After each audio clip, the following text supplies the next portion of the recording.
Talking about art,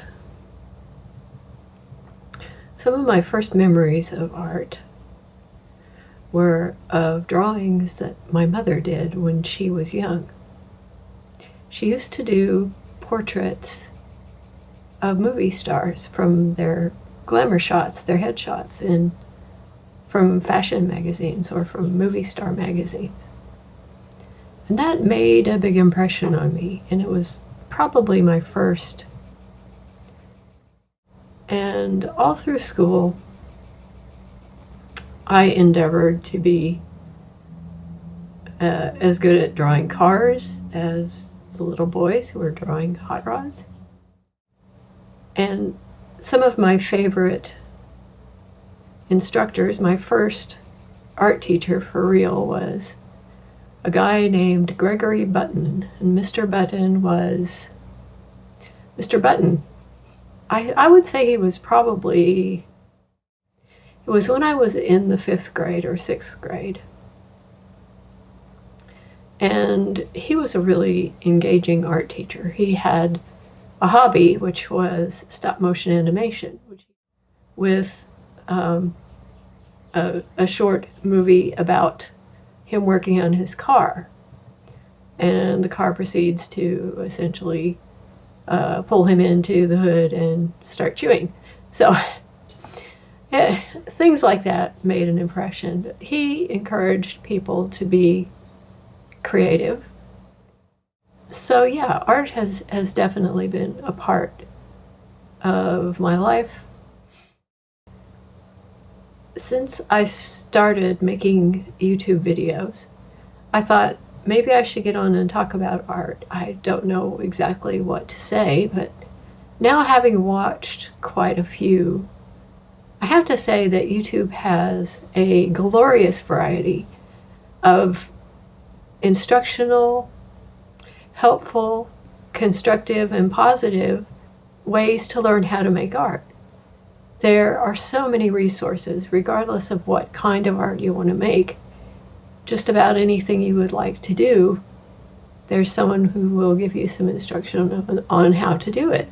From the basics to advanced art, you can find out a little bit more about on YouTube, which I think is fantastic because honestly, it's not something that's always been that way. It sounds like the boomer in me talking when I say that we didn't have the access that vehicles and media like YouTube provide to us now. And that is fantastic. If you are a young person trying to make their way to learn art and you can't find a good teacher, you can look on YouTube and you can find all kinds of information that you need to know. If you want to try to paint in a certain style, for instance, you can do that. YouTube is also a community. Groups of artists with similar interests talking to one another in their comments. Also, if you're an artist who wants a community of artists, you can get on some of the groups like Discord and find an artist that you like to follow or look for something like that. There's so many opportunities that to learn about art and to discuss the issues of being an artist. I think it's very helpful. It's not something we had when I was growing up. The other thing about art that I think is really important for everyone to know is sometimes artists get caught up in thinking that their art defines who they are. And I have fallen for that myself. One of the things that I've done for a living, I did do some freelance art for a while. I haven't been doing art as a living, but more as a pastime for the past few years. But one of the things that I did was to use my artistic skills. I became a graphic designer for a long while actually, and designing publications, and every once in a while I would get a chance to take my own art and use it for publication or to do something like that. So there were opportunities, but it wasn't the same as being an artist, paid for their work type of artist who does that day in, day out. It's not the same thing. There are some good pieces of advice out there also for artists who are perfectionists. I am one of those. A lot of artists are. We don't think we're good enough. We compare ourselves to others. And that is a huge mistake, because the only person that you should be comparing yourself to is the person that you were doing art prior to this moment. If you think your skills need upping, you're the one that you should be measuring yourself against. How are you doing today as opposed to last week? And that can also be a problem, because what if your circumstances change and you don't have the opportunity to practice your art, or something happens, you get sick or injured and you can't do it?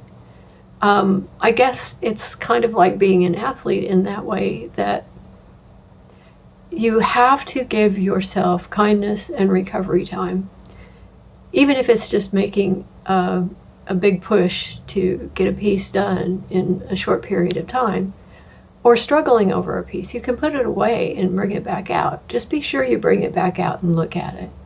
Don't tear it up and say, oh, this is no good. Give it another try. And that's a message that I'm hearing a lot. I'm really glad to hear that from numerous of the artists that I've been watching on YouTube. And it's encouraging to me that there are so many people who have the ability to get the information about how to make art, and how they can put what is a passion to them to work for them. One of the reasons that I'm sharing my work on YouTube, there's two reasons. One is I'm keeping a record of what I'm doing. Before the pandemic started, I was doing a little bit of art in between this, that, and the other thing. But once the pandemic started, I needed something that really would be capable of taking my mind off what was going on in the outside world. It was a very welcome old friend. And that is why I've been doing the YouTube channel. And I hadn't until now really thought too much about. I've tried a couple of times and talked a tiny bit about it in one short video about what it is that's important to me about doing this. And I'm also doing it, using this as a tool to help me break the perfectionist syndrome, which is I'm not going to show anything to anybody because it's not good enough. Instead, I'm going to put the work out there, flaws and all, whether it's complete or beautiful or a real likeness of someone. Since I'm a portrait artist, it's kind of important to me that the portrait, I think, resembles the person that I'm trying to portray. And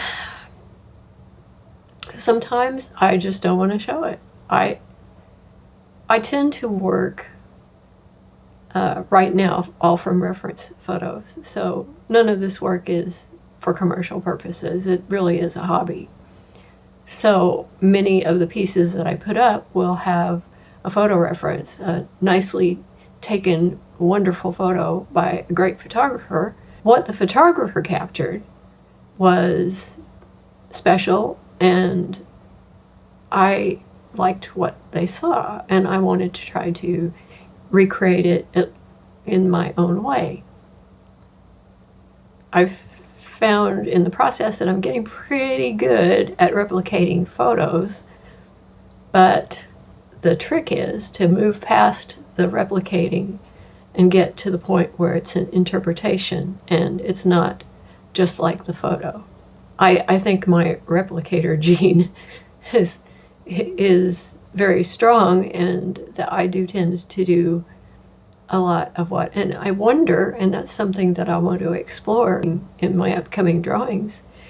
I wonder if it is because I'm not that confident about doing other things like the clothing or scenery or the backgrounds or whatever, that I just focus on doing the portrait and getting the face just right. I don't know. Anyway, this is just a brief little monologue about why I do art, and I will see if it ends up in one of my videos. I'm hoping that maybe it will.